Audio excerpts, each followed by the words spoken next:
So finally, after 6 years, Discord finally released this feature. To know about this, keep watching the video. So if you go on your Discord server, go on your server settings,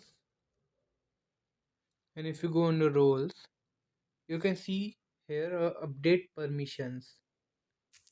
Once you click on this, you will get a message. So now you no longer have to give management messages and manage channel permission for pin the message and for bypass slow mode.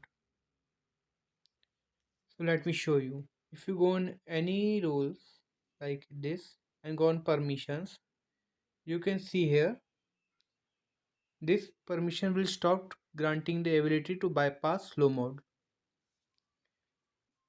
And same if you go down, you can see in manage message will stop granting the ability to pin message or bypass slow mode. Now how will this work? If the user already have the manage messages permission, and if you enable from here, that user will also get the permission to pin the message, as well as if the user already have manage message or manage channel permission, and if you enable from here bypass slow mode, they will also get the permission to bypass slow mode to all the users who have those permissions. If you click on apply, it will automatically update your role permissions. Thank you for watching.